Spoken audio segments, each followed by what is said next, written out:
آپ سب بھی اکٹھا ہے، اظہار ثواب کی نیت سے اکٹھا ہے، اور حضور مفتی محمود صاحب قبلہ بھی تشریف فرما ہے۔ یقیناً بڑا سنہرا موقع ہے، ان کی گفتگو سنیں اور اس پر عمل کرنے کی کوشش کریں۔ السلام علیکم ورحمۃ اللہ وبرکاتہ۔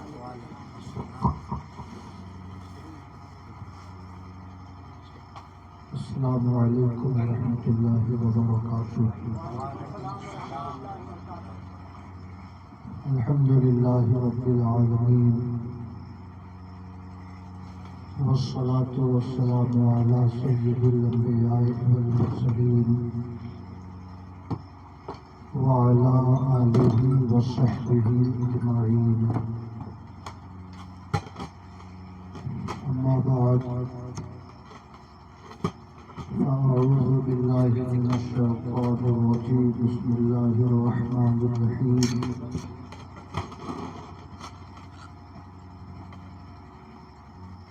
وما تقدموا لأنفسكم من خير تجدوه عند الله هو خيرا وأعظم أجرا۔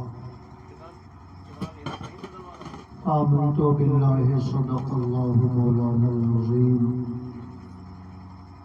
وصدق رسوله النبي الأمين الكريم۔ انتہائی احترام و عقیدت کے ساتھ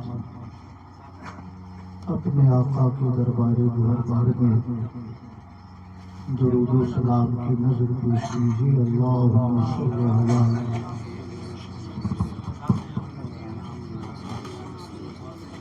سیدنا و مولانا محمد معظم الجود والکرم، وعلى آلہ وصحبہ وبارک وسلم۔ صلاۃ و سلام علیک یا رسول اللہ۔ رفیقان گرامی، آج کی یہ مجلس عالی جناب محمد عاشق حسین صاحب اور ان کے چھوٹے بھائی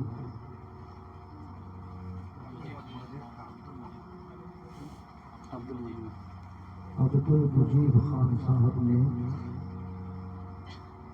اپنی والدہ مرحومہ کے 40ویں کے موقع پر منعقد کی ہے۔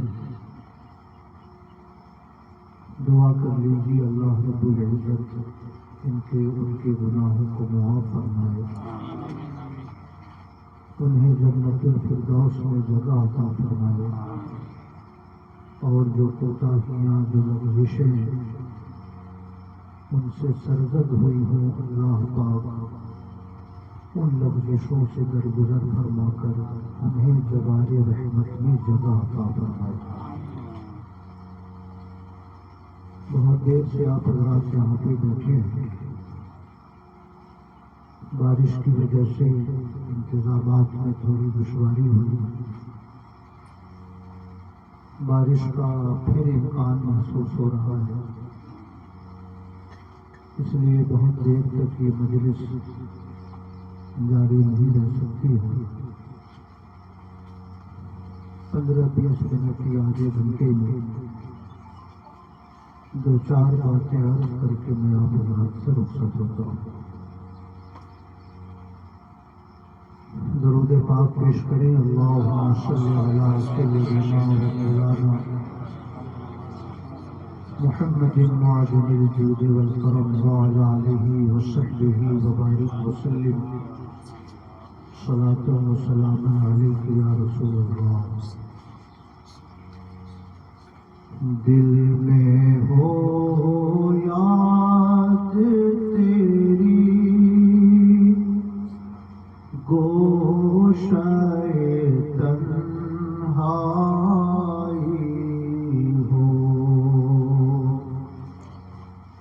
دل میں ہو یاد تیری،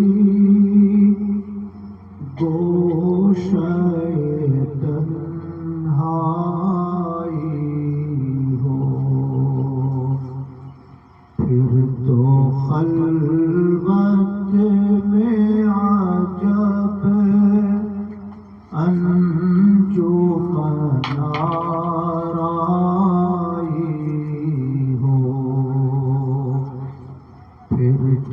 خلوت میں عجب انجمن آرائی ہو. اور یہ شعر بہت اچھا ہے. آج جو عیب ہمارا نہیں کھلنے دیتے، آج جو عیب ہمارا نہیں کھلنے دیتے، کب وہ چاہیں گے میری حشر میں رسوائی ہو، کب وہ چاہیں گے میری حشر میں رسوائی ہو. دل میں ہو یاد تیری گوشہ تنہائی ہو. اور یہ شعر بھی دیکھیں.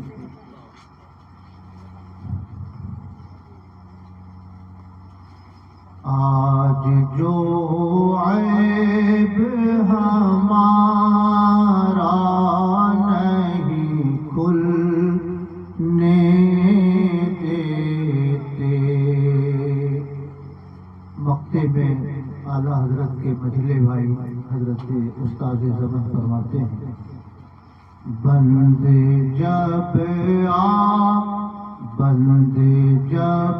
خواب اجل سے ہوں حسن کی آنکھیں،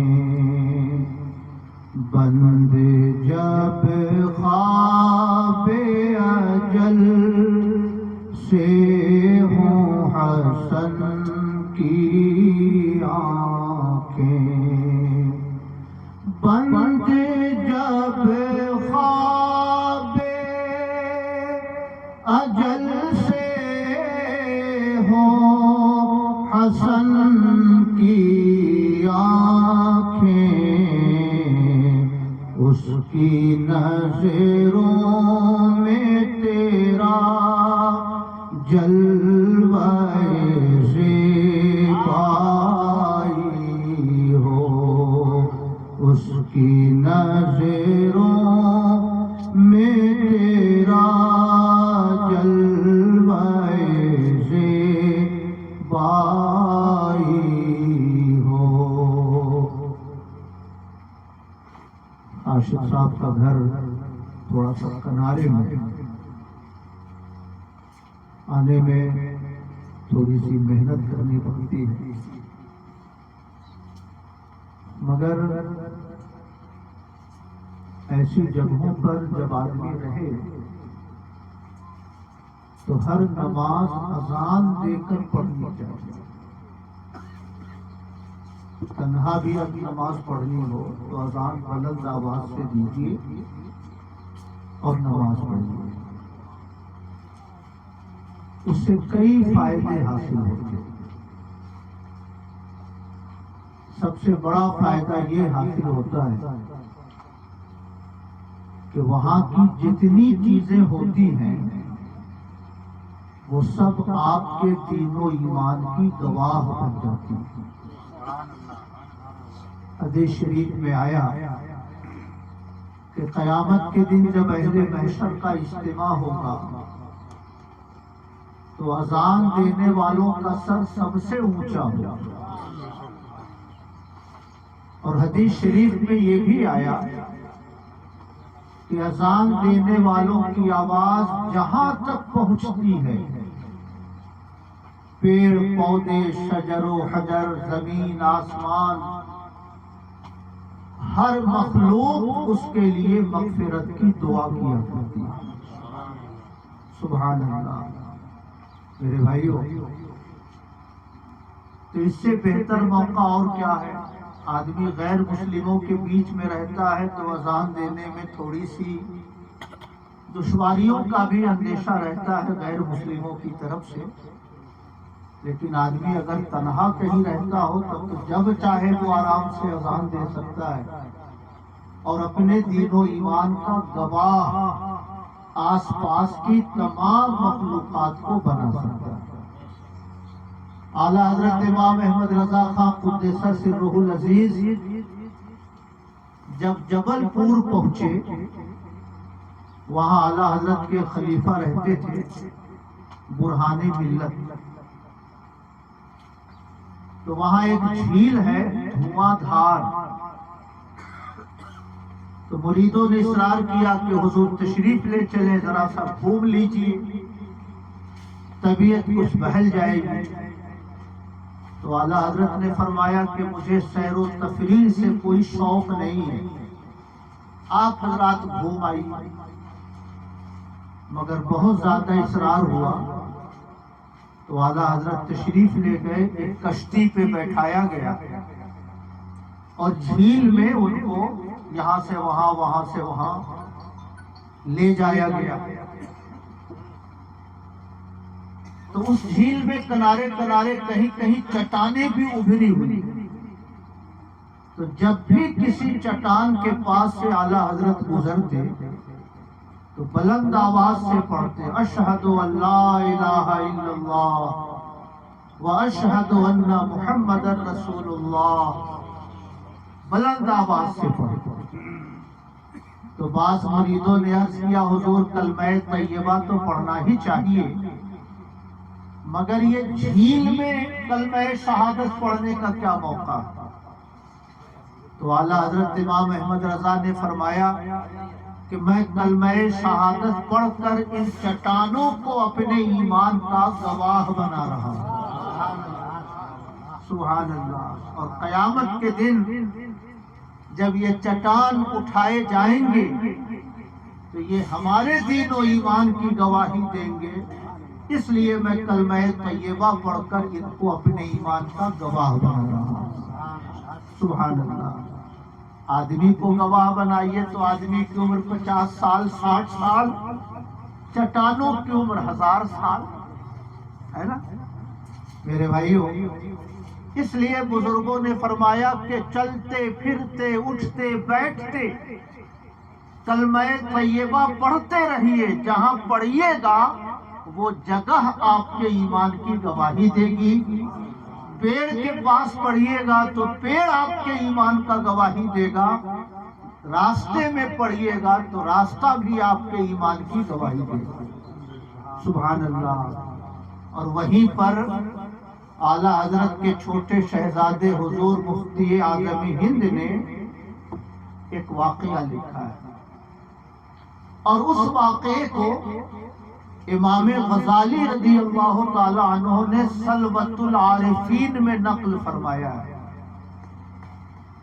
فرماتے ہیں کہ کسی دیہات میں ایک دیہاتی رہتا تھا،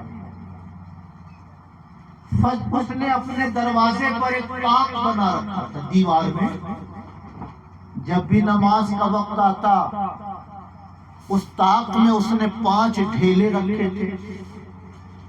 نماز فجر کا ٹائم آتا ایک ڈھیلا اٹھاتا، کہتا ایک ڈھیلا گواہ ہو جا میں کلمہ طیبہ پڑھتا ہوں، لا الہ الا اللہ محمد رسول اللہ، یہ پڑھ کر ڈھیلے کو رکھ دیتا۔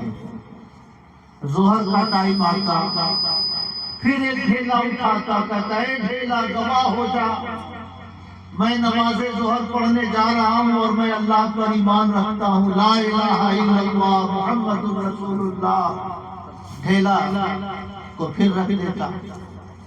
یہ اعلیٰ حضرت نے بیان فرمایا ہے، مفتی اعظم ہند نے اس کو الملفوظ میں لکھا ہے۔ اس آدمی کا انتقال ہوا، نیکیاں کم ہو گئی، گناہ زیادہ ہو گئے، عذاب کے فرشتے آئے تاکہ اس کے اوپر عذاب نازل کریں، تو وہی چھوٹے چھوٹے ڈھیلے بڑے بڑے پہاڑوں کی شکل میں آ کر فرشتوں کا راستہ روکنے لگے۔ میں گواہی دیتا ہوں کہ یہ کلمہ پڑھنے والا بندہ تھا، میں گواہی دیتا ہوں کہ یہ اللہ پر ایمان رکھنے والا بندہ تھا۔ فرشتوں تم اسے عذاب میں نہیں ڈال سکتے ہو۔ اوپر سے آتے فرشتے تو ادھر سے راستہ روک لیتے، دائیں سے داخل ہونے کی کوشش کرتے، وہی چھوٹے چھوٹے ڈھیلے پہاڑوں کی شکل میں آ کر دائیں سے راستہ روک لیتے، بائیں سے روک لیتے۔ فرشتے اللہ کی بارگاہ میں پہنچے، عرض کیا مولا تیرا عجیب و غریب بندہ آیا ہے، نیکیاں کم ہے، گناہ زیادہ ہے، ہم اسے عذاب میں مبتلا کرنا چاہتے ہیں۔ تو چھوٹے چھوٹے ڈھیلے پہاڑوں کی شکل میں آ کر ہمارا راستہ روک رہے ہیں، ہمیں عذاب میں مبتلا نہیں کرنے دیتے۔ غیب سے آواز آئی، فرشتوں جب وہ پتھر اس کے ایمان کی گواہی دیتے ہیں تو جاؤ اسے مژدہ سنا دو کہ میں نے بھی اس کے گناہوں کی مغفرت فرما دی۔ سبحان اللہ، وہ تو نہایت سستا سودا بیچ رہے ہیں جنت کا، ہم مفلس کیا مول چکائیں، اپنا ہاتھ ہی خالی ہے۔ اگر 5 ڈھیلوں کی گواہی سے بندہ بخشا جا سکتا ہے تو اگر درختوں کو ہم گواہ بنا لیں، زمین کو گواہ بنا لیں، گھر کی دیواروں کو گواہ بنا لیں، پتھروں کے ٹکڑوں کو گواہ بنا لیں، تو اللہ پاک اپنی ان مخلوقات کی گواہی کے صدقے میں بھی انشاءاللہ ہماری اور آپ کی ضرور مغفرت فرمائے گا۔ محبت سے کہیے سبحان اللہ۔ تو اذان دینے کا پہلا فائدہ کہ آپ کے ایمان کے وہ گواہ ہو جاتے ہیں، اور جہاں تک آواز جاتی ہے وہاں کی ہر مخلوق آپ کے دین، آپ کے لیے مغفرت کی دعا کیا کرتی ہے۔ دوسرا فائدہ یہ ہے کہ شیاطین و اجنہ وہاں سے بھاگ کھڑے ہوتے ہیں۔ سمجھ رہے ہیں؟ حدیث شریف میں ہے کہ جب اذان کی آواز آتی ہے تو جہاں تک آواز پہنچے شیاطین ریاح خارج کرتے ہوئے بھاگ کھڑے ہوتے ہیں۔ یہ حدیث شریف کا مضمون ہے۔ میرے بھائیوں، جنگل پہاڑوں میں شیاطین کا اڈا رہتا ہے، جائے خالی دیو گیرت، جگہ اگر خالی رہتی ہے تو وہ جگہ شیطان کا اڈا بن جاتی ہے۔ آپ فجر میں اذان دیں، ظہر میں اذان دیں، عصر میں اذان دیں، عشاء میں اذان دیں، پھر صبح کو نیند کھلی پھر اذان دیں، تو شیاطین و جنہ سمجھ جائیں گے کہ یہاں اب میری خیریت نہیں ہے، اس جگہ کو چھوڑ کر وہاں سے وہ روانہ ہو جائیں گے۔ اور میرے بھائیوں، یہ بات تو ایسی ہے کہ جس کی تصدیق غیر مسلم بھی کیا کرتے ہیں۔ سمجھ رہے ہیں؟ بہت سارے اسٹیٹ میں اذان پر پابندی لگا دی گئی، بہانہ ہوا ہائی کورٹ کا کہ پردوشن پھیلتا ہے، فضاؤں میں آواز کی وجہ سے پردوشن پھیلتا ہے، ہفتہ لوگ ڈی جے بجاتے رہتے ہیں، شادی بیاہ کے موقع پر گانا بجایا جاتا ہے، اس سے پردوشن نہیں پھیلتا۔ 3 منٹ میں اذان ہوتی ہے، اس سے پردوشن پھیلتا ہے۔ یہ ایک بہانہ ہے۔ اصل چیز یہ ہے کہ شیاطین و اجنہ کو اس سے گھبراہٹ ہوتی ہے، اور بہت ساری قومیں شیاطین و اجنہ کی پرستش کرتی ہیں، تو انہیں اپنے خداؤں کی حفاظت کے لیے ان کو لگتا ہے کہ اس آبادی میں اذان نہیں ہونی چاہیے۔ عجیب بات ہے، خدا اپنے بندوں کی حفاظت کرتا ہے یہاں بندے اپنے خدا کی رکشا کے لیے فکر مند ہیں. سمجھ رہے میرے بھائیو؟ ایک علاقہ ہے پٹنہ کا، اس علاقے کے قریب ایک گاؤں ہے گوری گاواں. وہاں پہ مسلم آبادی بہت تھوڑی سی، منصوری برادری کے لوگ وہ بھی مشکل سے 15-20 گھر، باقی تقریباً 200-250 گھر وہاں غیر مسلموں کے. وہاں کے مسلمانوں کو جمعہ کی نماز پڑھنے کے لیے بہت دور آنا پڑتا تھا. تو ان لوگوں نے یہ فیصلہ کیا کہ ایک چھوٹی سی مسجد ہم بنا لیں یہاں پر، تاکہ ہمارے بچے بھی کم سے کم جمعہ کی نماز تو پڑھیں. دور جانے کی وجہ سے لوگ جا نہیں پاتے ہیں. تو وہاں غیر مسلموں کی بڑی آبادی تھی. ان لوگوں نے پوری آبادی کو گھیر لیا، کہا ہم یہاں مسجد نہیں بننے دیں گے. حالات کشیدہ ہوئے. اس زمانے میں نتیش کمار کی پہلی بار حکومت بنی تھی. چونکہ ان کو مسلمانوں کا بھی ووٹ چاہیے، اس لیے انہوں نے پولیس کا کیمپ کر دیا، بہت سارے D M S D M کو بھیجا تاکہ حالات کنٹرول میں رہے. جب کئی دنوں کی میٹنگ کے بعد بھی بہت حالات میں بہتری نہیں آئی تو ایک امن سبھا منعقد کی گئی. غیر مسلم بھی آئے، مسلم بھی آئے، تاکہ دونوں میں کچھ سمجھوتا ہو جائے. تو جو ڈی ایم تھا وہاں کا وہ غیر مسلم ساؤتھ انڈیا کا تھا. اس نے کہا کہ یہ لوگ، ہر قوم کے لوگ اپنی عبادت کے لیے جگہ بنانا چاہتے ہیں، آپ نے بنا رکھا ہے، ان کو کوئی آپتی نہیں. یہ لوگ اگر تھوڑی سی چھوٹی سی مسجد بنانا چاہتے ہیں تو آپ کو کیا آپتی ہے؟ ادھر سے ایک شخص کھڑا ہوا، کہا یہ لوگ مسجد بنائیں، اس پر ہم کو کوئی اعتراض نہیں ہے، مگر یہ لکھ کے دیں کہ ہم اذان نہیں دیں گے. تو ضلع ادھیکاری نے کہا کہ اذان سے کیا معاملہ ہے آپ کو؟ سوچنا دینے کے لیے یہ اذان دیتے ہیں. اگر اذان دیتے ہیں تاکہ لوگوں تک خبر پہنچ جائے تو اس سے آپ کو کیا اعتراض؟ تو اس نے کہا یہ اذان دیں گے، فلاں جگہ ہمارا عبادت خانہ ہے، اذان کی آواز وہاں پہنچے گی تو جو ہمارے خدا ہیں وہ بھاگ کھڑے ہوں گے، اس لیے یہ مسجد بنائیں، ہم کو کوئی آپتی نہیں، مگر ان کو گارنٹی دینی ہوگی کہ یہ اذان نہیں دیں گے. سمجھ رہے ہیں؟ ساؤتھ انڈیا کے لوگ تھوڑا سیکولر مزاج کے ہوتے ہیں. اس نے کہا اتنے کمزور لوگوں کی پرستش کیوں کرتے ہو کہ اذان سن کے بھاگ کھڑے ہو؟ اتنے کمزور لوگوں کی عبادت کیوں کرتے ہو؟ سبحان اللہ. روش دہر کو بیدار تو ہو لینے دو، روش دہر کو بیدار تو ہو لینے دو، پھر تو ہر قوم پکارے گی ہمارے ہے رسول. میں آپ سے عرض کرنا چاہتا ہوں کہ شیاطین سے بچنا ہے، اذان دو. جنات کے شر سے بچنا ہے، اذان دو. اپنے ایمان کا گواہ وہاں کی ہر مخلوق کو بنانا ہے، اذان دو. اذان دینے سے تم بھی محفوظ رہتے ہو، تمہارا گھر بھی محفوظ رہتا ہے، اور جس گھر میں اذان ہوتی ہے وہاں پر شیاطینوں اجنہ کا کوئی عمل دخل نہیں ہوتا. کہیے سبحان اللہ. میرے بھائیو، اس لیے جب بچہ پیدا ہوتا ہے تو حکم ہے کہ سب سے پہلے اس کے ایک کان میں اذان دیجیے، ہے نا؟ ایک کان میں اذان دیجیے اس کے. بچہ روتا اسی وجہ سے ہے کہ جب بچہ پیدا ہوا تو شیطان اس کو کچوکے لگاتا ہے، اس کے جسم کو تکلیف پہنچاتا ہے، اس لیے بچہ روتا ہے.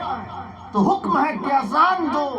اگر اذان فوراً دے دی جائے تو وہ بچہ شیطان کے شر سے محفوظ ہو جاتا ہے. اور اگر اذان دینے میں 2-4 گھنٹے کی دیر کر دی گئی یا اذان نہیں دی گئی تو اس وقت شیطان کا جو اثر اس پہ پڑے گا وہ پوری زندگی اس کے جسم سے وہ اثر کبھی ختم نہیں ہوگا. کہیے سبحان اللہ. تو ایک فائدہ تو یہ ہوا کہ ہم اپنے ایمان کا گواہ بناتے ہیں، دوسرا فائدہ یہ ہوا کہ اپنے گھر کو اور اپنے علاقے کو شیطان کے شر سے محفوظ رکھتے ہیں. تشریف لائیے. اور تیسرا فائدہ یہ ہے کہ اس سے مصیبتیں ٹلتی ہیں. کیا ہوتا ہے؟ مصیبتیں ٹلتی ہیں. یہاں حدیث شریف میں ہے کہ حضور اکرم صلی اللہ تعالی علیہ وسلم عبادت کرتے کرتے جب طبیعت میں تکان پیدا ہو جاتی، کیا ہوتا؟ طبیعت میں تکان پیدا ہو جاتی، طبیعت تھک جاتی، تو حضرت بلال کو بلاتے، ارشاد فرماتے، بلال ارحنی یا بلال، ارحنی یا بلال، بلال ذرا میرے کان میں اذان دے کر مجھ کو راحت پہنچاؤ. کہیے سبحان اللہ. بلال ذرا میرے کان میں اذان دے کر ذرا مجھ کو آرام پہنچاؤ. حضرت بلال اذان دیتے تھے اور آقا کی طبیعت میں جو گرانی ہوتی تھی وہ گرانی ختم ہو جایا کرتی تھی. سبحان اللہ. میرے بھائیو، اس لیے اذان دینے کی عادت ہمیں ڈالنی چاہیے. تنہا بھی نماز پڑھنی ہے تو اذان دیجیے. یہ بھی حدیث شریف میں ہے کہ جب کسی جنگل سے گزرو تو اذان دے کر نماز پڑھو، تاکہ وہاں پر جو فرشتے ہیں وہ فرشتے تمہاری نماز میں شامل ہو جائیں. جو کلمہ پڑھنے والے جنات ہیں وہ تمہاری نماز میں شامل ہو جائیں. تو اگر ہم اذان دے کر نماز پڑھتے ہیں تو اس سے فرشتے بھی ہماری نمازوں میں شریک ہو جایا کرتے ہیں. اور چوتھا فائدہ یہ ہے، ہمارے بزرگوں نے فرمایا کہ جب کسی انسان کو دفن کرو تو دفن کرنے اس کے بعد جب لوگ تھوڑا ہٹ جائیں تو قبر پہ اذان دو، قبر پہ اذان دو. بہت سارے وہابی دیوبندی جن کے عقیدوں میں تھوڑی کجی رہتی ہے وہ کہتے ہیں یہ تو ایک نئی بدعت ہو گئی، اذان نہ مسجد میں دی جائے گی کہ قبر پہ اذان دی جائے گی. ارے نادانو، بچہ پیدا ہوا ہاسپٹل میں اذان ہو سکتی ہے تو قبرستان میں کیوں نہیں ہو سکتی ہے نا؟ بھائی بچے کی پیدائش ہی ہاسپٹل میں اذان ہوگی. اس کا مطلب ہے کہ مسجد کے علاوہ بھی اذان دی جا سکتی ہے. اگر ہاسپٹل میں اذان ہو سکتی ہے تو ہم اپنے ایمان والے بھائی کی قبر پہ کیوں نہیں اذان دے سکتے؟ اذان دینا چاہیے. اس سلسلے میں اعلیٰ حضرت نے پوری ایک کتاب لکھی ہے، ایذان الاجر فی اذان القبر، یعنی قبر پر اذان دینا جائز ہے. اس میں اعلیٰ حضرت نے یہ ثابت فرمایا کہ جب مردے کو قبر میں دفن کرتے ہیں تو وہ منکر نکیر کے سوال کا وقت ہوتا ہے. منکر نکیر قبر میں آتے ہیں تاکہ سوال کریں تمہارا رب کون ہے، تمہارا دین کیا ہے، تمہارے پیغمبر کون ہے. شیطان چونکہ ہواؤں کی شکل میں رہتا ہے، جہاں چاہے وہ جا سکتا ہے، وہ قبر میں پہنچ جاتا ہے اور وہ اشارہ کرتا ہے کہ میری طرف کہہ دو کہ میں خدا ہوں، میں تم کو ساری مصیبتوں سے بچا لوں گا. سمجھ رہے ہیں؟ مردے کو برگلاتا ہے، مردے کو بہکاتا ہے، اشارہ کرتا ہے کہ میری طرف اشارہ کرو کہ میں تمہارا خدا ہوں. اس لیے اگر اس وقت اذان دی جائے تو جیسے دنیا میں شیطان اذان سن کر بھاگ کھڑے ہوتے ہیں، قبر میں جب اذان کی آواز پہنچتی ہے تو شیطان وہاں سے بھی بھاگ کھڑا ہوتا ہے اور اس بھائی کے دین و ایمان کو جو خطرہ ہو سکتا تھا، اذان کی برکت سے اس بھائی کے دین اور ایمان کی حفاظت ہو جاتی ہے. کہیے سبحان اللہ.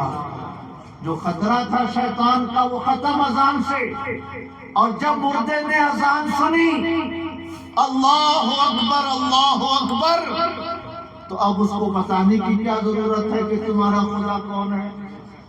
جب مردے نے سنا اشہد ان لا الہ الا اللہ اشہدو ان محمد رسول اللہ، تو اب مردے کو بتانے کی کیا ضرورت ہے کہ تمہارے پیغمبر کون ہیں؟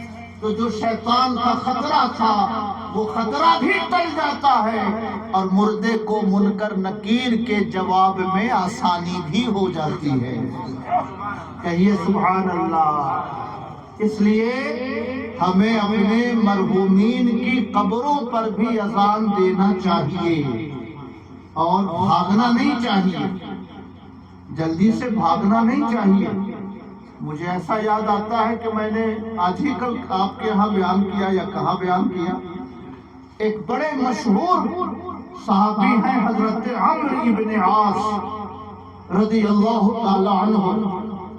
جب ان کے انتقال کا وقت آیا تو اپنے بیٹے کو بلایا اور ارشاد فرمایا کہ دفن کرنے کے بعد میری قبر کے پاس اتنی دیر بیٹھے رہنا جتنی دیر میں اونٹ کو ذبح کر کے لوگ آپس میں گوشت نہ تقسیم کر لیں، یعنی اونٹ کو ذبح کرنے، کھال الگ کرنے، پیس بنانے، حصے داروں کو حصہ دینے میں جتنا ٹائم لگتا ہے اتنی دیر کم سے کم میری قبر پہ بیٹھے رہنا، کیونکہ ایک نئی مخلوق کا میں سامنا کرنے والا ہوں، کم سے کم مجھے تمہاری موجودگی سے اطمینان تو رہے گا کہ ابھی میرے عزیز میرے پاس بیٹھے ہوئے ہیں۔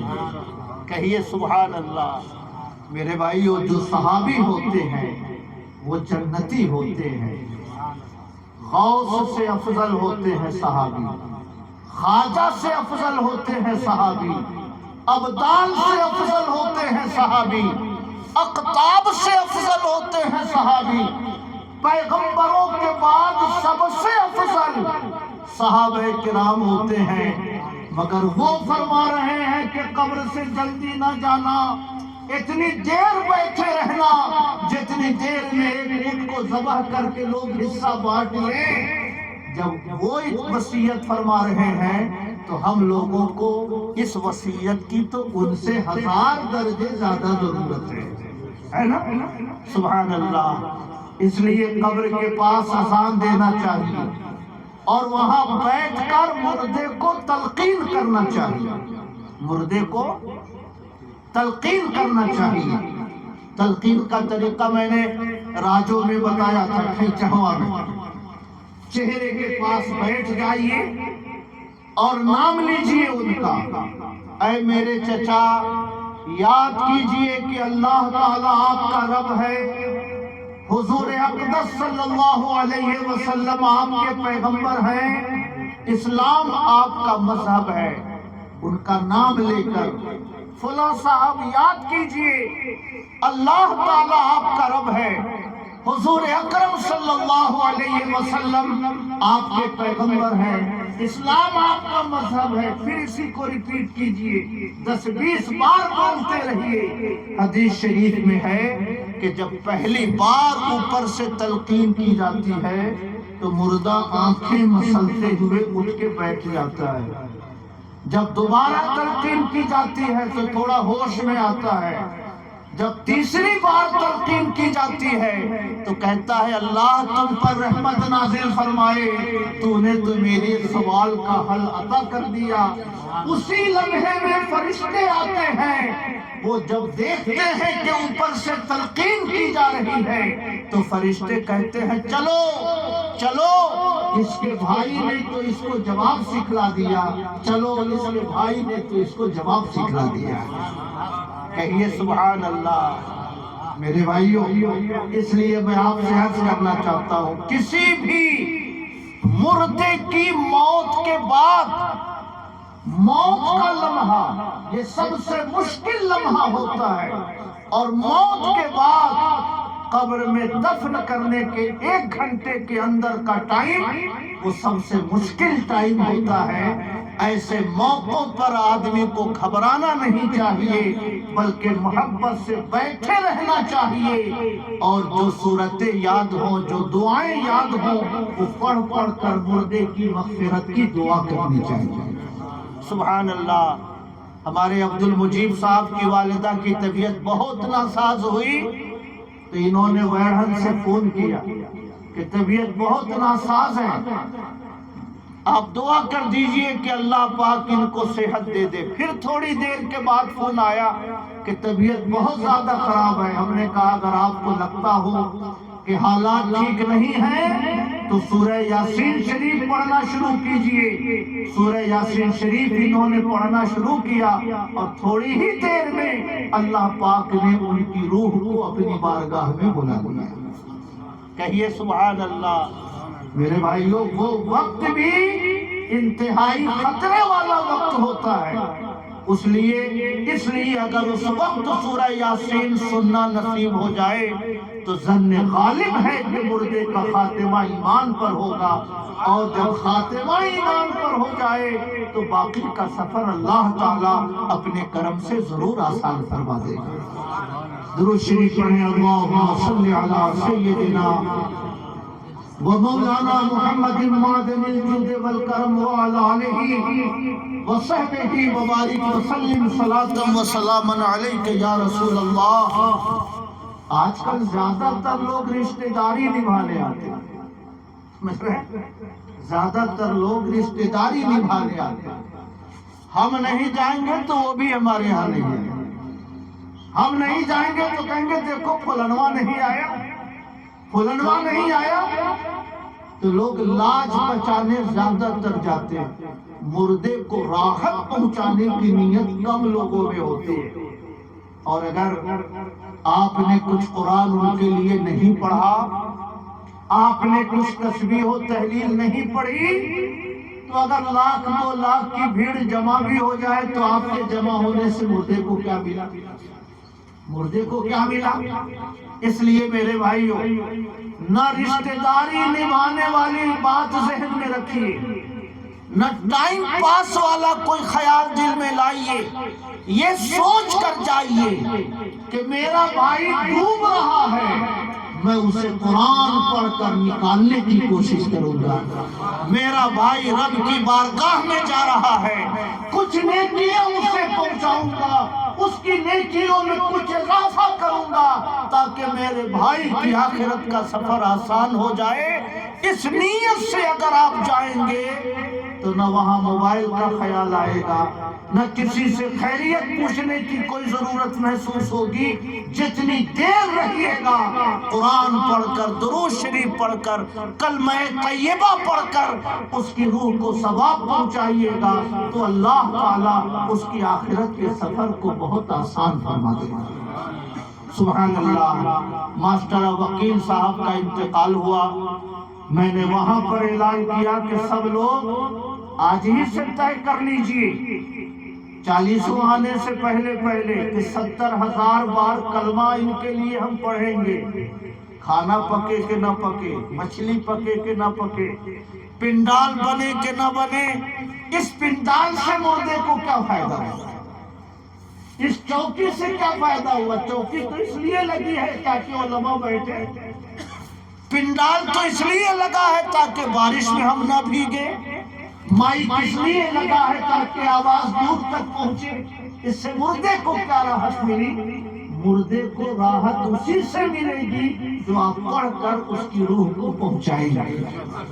سبحان اللہ۔ اس لیے اس بات کو سب لوگ آپس میں بالکل طے کر لیجئے کہ جب بھی ہمارا کوئی رشتہ دار دنیا سے جائے گا تو ہم کھانا بعد میں بنائیں گے، پنڈال کا انتظام بعد میں کریں گے، ہم اپنے مرحومین کے لیے 1,00,000 کلمہ طیبہ پڑھنے کا اہتمام پہلے کریں گے، کیونکہ اللہ کے پیغمبر فرماتے ہیں جو 70,000 بار کلمہ طیبہ پڑھ لیتا ہے غفر لہ، اس کے گناہوں کی مغفرت کر دی جاتی ہے۔